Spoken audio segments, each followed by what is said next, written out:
സമയമില്ല സമയത്ത് കസ്റ്റമർ തന്ന എട്ടിൻ്റെ പണിയാണ് കേട്ടോ ഇന്ന് ഞാൻ നിങ്ങൾക്ക് ഷെയർ ചെയ്യുന്നത്.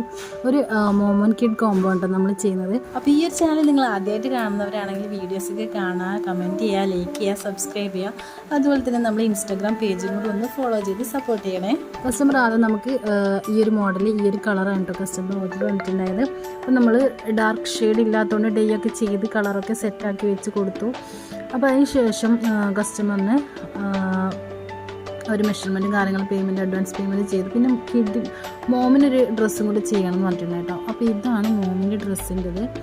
അപ്പോൾ ഈ ഒരു സ്ലീവ് പാറ്റേൺ ചെയ്യണമെന്ന് പറഞ്ഞിട്ടുണ്ട് കേട്ടോ. ഫസ്റ്റ് ടൈമാണ് ഞാൻ ആ ഒരു സ്ലീവിൻ്റെ പാറ്റേൺ നമ്മളിങ്ങനെ കാണുന്നില്ലാണ്ട് ചെയ്തത് തന്നെ. അപ്പം എങ്ങനെയാണ് ചെയ്യാമെന്നൊക്കെ വിചാരിച്ചിട്ട് അപ്പോൾ ഇതുപോലെ കുറേ കഷ്ണം പീസൊക്കെ വരുന്ന രീതിയിലാണ് കേട്ടോ അത് വരുന്നത്. അതായത് ഫ്രണ്ടിൽ ഓരോ കാര്യങ്ങളും കൃത്യമായിട്ട് പറഞ്ഞിട്ടുണ്ട് കേട്ടോ. നമ്മൾ പ്രിൻസസ് കട്ടിലാണ് ബ്ലൗസ് വേണ്ടത്. ആ ഒരു ഭാഗത്ത് തന്നെ നമുക്ക് നെക്കിൻ്റെ പോർഷനിൽ ഒരു കട്ട് വരുന്നുണ്ട് കേട്ടോ, ട്രയാങ്കിൾ ഷേപ്പിൽ. അപ്പോൾ ഒരു ഫ്രോക്കിൻ്റെ മോഡലാണ് കേട്ടോ നമ്മൾ ചെയ്തിട്ടുള്ളൊരു ബെസ്റ്റ് സെല്ലിംഗ് ആയിട്ടുള്ള ഫ്രോക്കിൻ്റെ മോഡലാണ് അവർ കാണിച്ചിട്ടുള്ളത്. പിന്നെ സ്ലീവിലൊരു കെട്ടും. അപ്പോൾ അതൊക്കെ സ്റ്റിച്ച് ചെയ്ത് ഫിനിഷ് ചെയ്ത് പിന്നെ നമുക്ക് കിഡിനെ ഡ്രസ്സിൽ ഇതുപോലെ സ്ട്രക്ചേർഡ് നമ്മൾ ബെസ്റ്റ് സെല്ലിംഗ് ആയിട്ട് സ്ട്രക്ചേർഡ് ഷോൾഡറും കൂടെ മേക്ക് ചെയ്യാനുണ്ടായിരുന്നു. അപ്പം അതൊക്കെ മേക്ക് ചെയ്ത് കഴിഞ്ഞിട്ടാണ് കസ്റ്റമറിന് അടുത്ത ആവശ്യം കൂടെ വന്നിട്ടോ. നമ്മൾ പിക്കൊക്കെ അയച്ചു കൊടുത്തു, വീഡിയോ കോളും വീഡിയോസും പിക്കൊക്കെ അയച്ചു കൊടുത്തിട്ടുണ്ടായിരുന്നു. അപ്പോൾ അതിൽ നമ്മൾ ഒരു ഷോളും കൂടെ പെയർ ചെയ്തിട്ടാണ് വെച്ചിട്ടുള്ളത്. Customer as request of customer. അപ്പം നമ്മൾ പിന്നെയാണ് കസ്റ്റമർ ഒരു വേസ്റ്റ് ബെൽറ്റും കൂടെ വേണമെന്ന് പറഞ്ഞിട്ടുണ്ടായത്. ആക്ച്വലി ഷാള് പ്ലെയിൻ ആയതുകൊണ്ട് ആൾക്ക് എന്തെങ്കിലും ഒരു വർക്ക് വേണമെന്ന് പറഞ്ഞിട്ടുണ്ടായത്.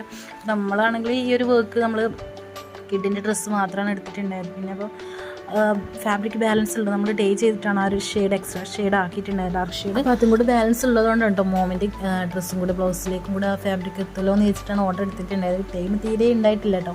അപ്പോൾ ഇതിനിടയിൽ ഈ വേസ്റ്റ് ബെൽറ്റും കൂടെ ചെയ്യാമെന്ന് പറഞ്ഞാൽ കുറച്ചും കൂടെ നമുക്ക് ടൈമിങ് പോകുന്ന കാര്യമാണല്ലോ. അപ്പോൾ നമ്മൾ മാച്ചിങ് ആകുന്ന ലേസും കാര്യങ്ങളൊക്കെ വെച്ചിട്ട് ചോദിച്ചു. അപ്പം വേസ്റ്റ് ബെൽറ്റ് മതിയെന്ന് പറഞ്ഞിട്ടോ. പിന്നെ നെക്സ്റ്റ് ഓർഡറും കൂടെ കസ്റ്റമർ തന്നിട്ടുണ്ടായിരുന്നു കേട്ടോ, ഒരു സാധനം കയ്യിൽ കിട്ടിയിട്ട്. അപ്പോൾ ഇതിൻ്റെ ഫൈനൽ ലുക്കും കൂടെ ഞാൻ കാണിച്ചു തരാം. ഇതാണ് കേട്ടോ നമ്മൾ ഫൈനൽ ചെയ്തിട്ടുള്ള ആ ലുക്ക്. അപ്പോൾ ഇതിൽ നമ്മൾ ഇതുപോലെ കിഡിൻ്റെ ഡ്രസ്സ് ഇതുപോലെ ചെയ്തിട്ട് നമ്മൾ മോമിൻ്റെ ഡ്രസ്സ് ഈ ഒരു രീതിയിലാണ് കേട്ടോ. അതായത് നമ്മൾ ബോട്ട് നെക്ക് കൊടുത്തു, പ്രിൻസസ് കട്ട് ബ്ലൗസാണ്, അതിൽ ബോട്ട് നെക്ക്. പിന്നെ നമ്മൾ ആ ഒരു ചെസ്റ്റിൻ്റെ ഭാഗത്ത് ഒരു ചെറിയൊരു നമ്മൾ ട്രയാങ്കിൾ ഷേപ്പിൽ നമ്മളൊരു ട്രാൻസ്പെറൻറ്റ് നെക്ക് വരുന്നുണ്ട്.